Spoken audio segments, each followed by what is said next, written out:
Howdy, all you collector car fans out there. This is Jason, the owner and founder of Southern Bush Motorsports. Now, these first two slides are a little bit longer because I wanted to explain where I was. This place right here was an old restoration shop way down in Charleston, South Carolina.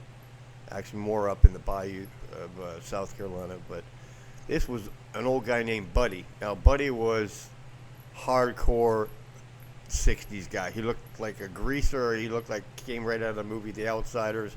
Super cool guy, but he was one of the last people I had ever seen that actually, when you needed a fender, you didn't buy it, you made it. And he let me get into his yard and take a look at all these cars, like this Cyclone GT right here. Now you'll see what this car doesn't have the original motor in it, but it was inside the shop. And my van across the street right there, and the field across the street where my van was just packed full of cars. Unfortunately, rattlesnakes, black widow spiders. It's very difficult to get in there and get my work done, but I did get it done. And I ended up spending a lot of time out there with this guy, and Buddy was just such a super cool guy. And he found some puppies and brought them into his shop, playing with them one day, and one of the puppies got out towards the road, and he went and grabbed it before it got hit by a car. And when his wife came into the shop to start her business day, they found him dead, sitting at his chair in his office, right where he loved to be. And it was sad because he was such a really cool guy. But you know, you can see the Cyclone GT. This is one of the cars I wish I would have got from him. You know, I'm so stupid for not buying this car. He had a lot of cars like this, but this one was really special because he had the original motor inside the shop, and he offered it to me. He said if I bought the car, he wanted $3,500 for this car. I kid you not. And it was 100% complete. Car had never been touched. It was actually a car that was brought there to get restored, and the guy had it sitting there for years, and he never paid to get the car started to restore. So Buddy put a mechanic's lien on it and got the paperwork and all that stuff for it. So he had paperwork for everything in here.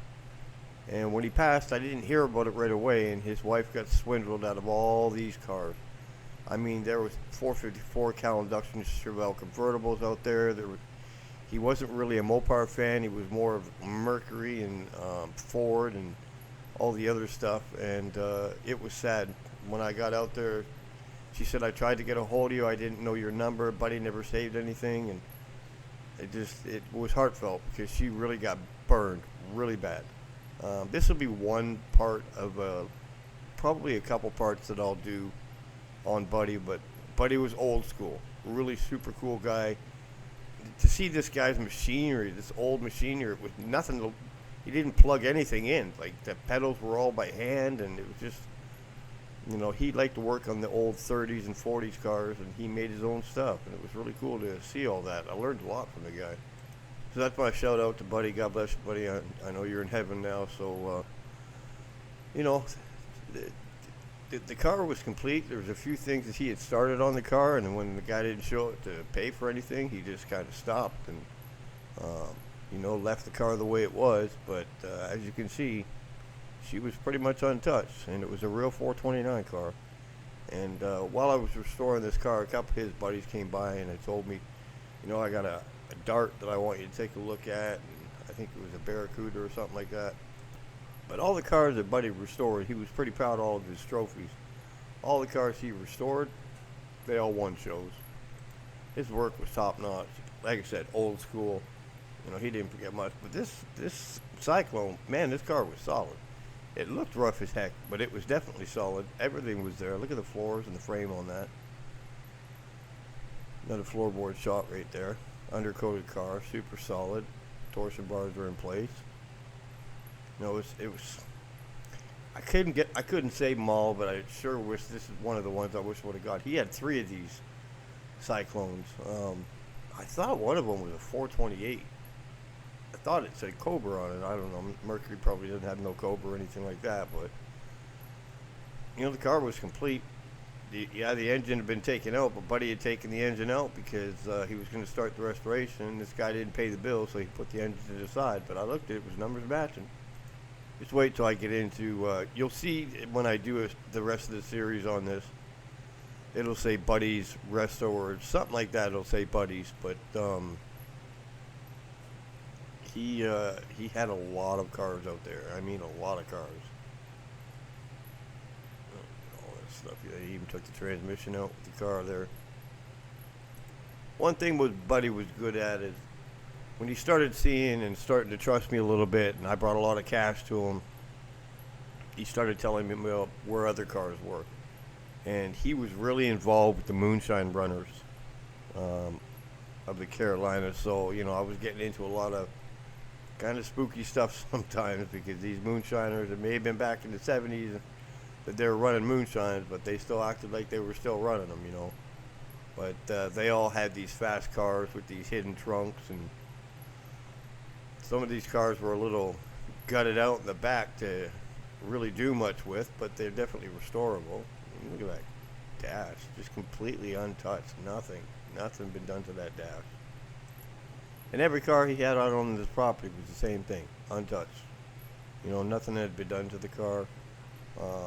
He was a restoration business, true and true. So all the cars that were out there were either restoration cars that people had brought in, or cars that people had brought in and didn't bother paying for them. So this next one we're going to get into is the Dart GT. I had to do a little bit of traveling for this one around the state, but this was a really cool car because it was completely original. It was unrestored. The guy drove it every day, and he definitely had fun in the car. And he was an older fella that had it, but he didn't take the car apart. He didn't do anything with it. And again, some of these pictures aren't the greatest, but I'll tell you again, like I say before, but I keep getting the same comment. Why don't I take video? This was when digital was just starting to come out. If I took one digital video, that meant 200 pictures, 200 to 250 pictures. It wasn't worth it for me to take video. I knew to take video. I wanted to take video. But even though I had a ton of memory cards with me and all that, that's how all this stuff worked, was that 340 engine. If I took one video, it would take up the space of, 200 pictures, 300 pictures. Now, when you're in a van, living in your van with a car hauler behind you, and you're 26 hours away from home, even though I can upload once I get back to a place that I can upload, because there was no Wi-Fi everywhere, and no, turning on your data so you can upload. None of that was available at the time. So I had to do what I had to do when I was in the field, and that was not take video. So people can complain all they want. I really don't care. I took the pictures the way I took the pictures because that's all I could take at the time. I think there's going to be a Barracuda at the end of this too, like a 72 or something like that. This guy had in another place. But this old fellow was a friend of Buddy's.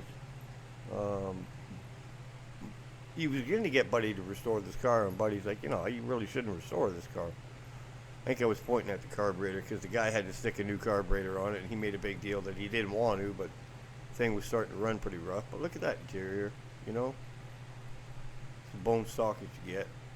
The car sounded good too. Definitely at some point pulled that motor out and put a nice little cam in it. It had a nice little hump to it, but he was a pretty good friend of Buddy's, and he respected Buddy. A lot of these guys would hang out at Buddy's shop and kind of just help out for free because they just wanted to be a part of it all.